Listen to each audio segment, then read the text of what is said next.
Welcome to my $100,000 stock experiment, year 2, week 8, ending June 7, 2019. This isn't an endorsement to purchase any stocks that I bought, nor an endorsement to purchase stocks in general. I'm just sharing my stock journey. Watch me on my journey, learn from my mistakes, and celebrate my successes. My son and his girlfriend bought me a new recording microphone for my birthday, so let me know if the sound quality is better on this video than videos in the past. I'm on a mission to become a great CanSlim growth stock investor. I want to see if I can reach my $200,000 goal in year 2. I didn't reach it in year 1, so hopefully I will in year 2. My focus is on stock selection, buying, managing my portfolio, and I'm going to continue to practice and refine my sell rules. I'd started year 2 with the goal of working on my stock selection and my buy rules, but then the market went into correction and I started looking at IPO stocks, and I've really been enjoying those. Now I'm going to focus on my portfolio management, and I'm going to mix it up a little so I have some IPO stocks and some growth stocks. Now that the market's in confirmed uptrend, I can start buying some growth stocks again. For my portfolio management, I want to hold up to 4 IPO stocks, but I'm going to limit my positions on those to $10,000 each, so I can have up to $40,000 in cost basis for my IPO stocks. Then I want to have 4 CanSlim growth stocks where I will have a buy 1, a buy 2, and a buy 3, so those positions can have up to $20,000 each. And then I want to have 1 prior leader poised for a comeback, something that's down below the 50 or 200-day moving average, but a solid stock that I think is going to come back. And that one I'm going to use the same pyramiding in scheme as I do for my CanSlim growth stock, so up to $20,000 with 3 buys. I have tried pyramiding into my IPO stocks, but I don't think that's a good strategy for me. The ones that really go big, I miss, and the ones that don't go anywhere, I have 3 buys in that I take a loss on. So I'm just going to do 1 buy in those IPO stocks and a half position at that. The S&P 500 had a great week. Monday was a down day, but then it took off. First clearing the 200-day simple moving average, which is the white line, and then it crossed above my level of resistance that I had indicated several months ago, that solid blue line, and then it crossed my second level of resistance, that dash blue line. It closed up 4.4% for the week. The IBD, Investors Business Daily, now says the market is in a confirmed uptrend, which means it's a good time to buy stocks. Over the past few weeks, I've been buying IPO stocks, but I hadn't been buying growth stocks. The volatility index, which I like to see below that yellow line of 16, it went below it 2 days and it closed slightly above it at 16.3. So it's headed in the right direction. The lower the better on this one. On Monday, 3 stocks triggered a sell rule for me and sold off. And on Tuesday, another stock did. I also made some purchases, 1 on Wednesday and 3 on Friday. Here's the sold holdings bar chart. Each bar represents 1 week, and this is just for my buy 1 position. So if I have multiple buys, this is just representing the dollar value of my buy 1. CyberArk, I've held this stock just under 12 weeks and it was up 11%. I have a gain of 1,105. This stock did drop below my floor, which was at the 50-day simple moving average, and triggered a sell. And the stock has popped back up, but I'm fine with this sell. Coupa, I had 3 buys in this stock, and I've had a really hard time holding this stock. I've gotten kicked out of it a couple times only to have this stock recover. It looks like I was holding the stock too closely. I had my floor at my 28-day exponential moving average, and it looks like I should have been having it at my 50-day simple moving average. I should have gotten back in the day when it recovered, but I didn't, and I'm going to just stay out of this stock for a while. I have a total gain of $267, and I was in 2 buys for a little over 5 weeks and 1 buy for 2 weeks. Ollie, I held this stock for just over 8 weeks and it was up 7.6%, $761. And Trade Web Markets, I had 3 buys in this stock. I sold them all on Tuesday. I had a total loss in this stock of $110. My B1 had a $74 gain, my B2 had a $15 gain, and my buy 3 had a $200 loss. Here's my current holding bar chart, and again, each bar represents 1 week. So you can see that Beyond Meat, in the middle of the blue, I've had that for 2 weeks, and Enphase, the one next to it in the brown, I've had that one for 4 weeks. I rank these stocks in the order of weakest chart to what I view this as the strongest chart. I bought Amazon this week on June 7th for $1,793.54. I've held it just for 1 day and it's up 0.6%. This is my prior leader. This was a strong stock in the past and now it's moved above its 200-day simple moving average with volume, above average volume. On the Stock Doctor, it's a B. Its relative strength is moving up. It's a 79, and its composite rating is a 94. It has really good sales and earnings.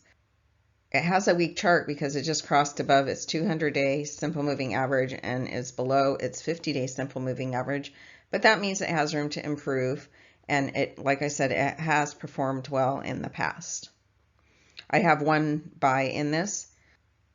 As with all my growth stocks, as soon as I make my first buy, I put the floor at 8%, and then I put in a B2, a buy 2, and a buy 3. So I have orders in to do 2 more purchases of the stocks if it reaches 2.5% from my first purchase and then 5% from my first purchase. Uber is another stock I bought this week. It's an IPO stock, and I did do that 3 buys in it because I just changed my rule today that I don't want to do 3 buys in an IPO stock. This stock really hasn't done anything since I purchased it. One of my buys is up, one of my buys is even, and one of my buys is down. So basically flat-ish. NMI Holdings. This stock most closely resembles what a growth stock should be. It is on the IBD 50 at number 38. It does have that blue dot, which means it has a relative strength of a new high. It's at 96. It was near the pivot point on the weekly chart. It has a good composite rating of 99 and the group is ranked number 4. Stock Doc gave it an A. It has good sales and earnings. And the one thing that I would like to see happen on this stock is it's a little close to its 50-day simple moving average, the red line, so I'd like to see it move above that. This stock closed at exactly the same price that I bought it at, $29.18. So I've held it 1 day and I'm up 0. Guardiant Health. This is another IPO stock. I have a couple of friends that I talk about IPO stocks with, and Susan told me about this one and I took a look and I liked it. So I went ahead and purchased it. I think she purchased it a few days before at a better price, but I got in at $89.10. I've held it for just the 1 day and it's up 2%. And I do have orders in for a B2 and a B3, but I'm going to cancel those because I don't want to do a B2 and a B3 on my IPO stocks. So this stock is IPO, but it did go public about 8 months ago on October 4, 2018. It does have a relative strength of 99, composite rating of 71, and the group is ranked at 37.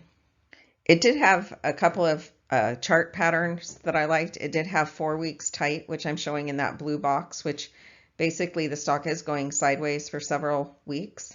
And then it also was forming a cup.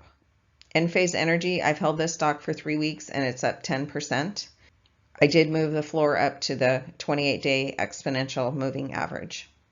ATR, this stock had a nice week. It had lots of volumes in the last 5 days and the price increasing. I've held this stock for 10 weeks and it's up 13.5%.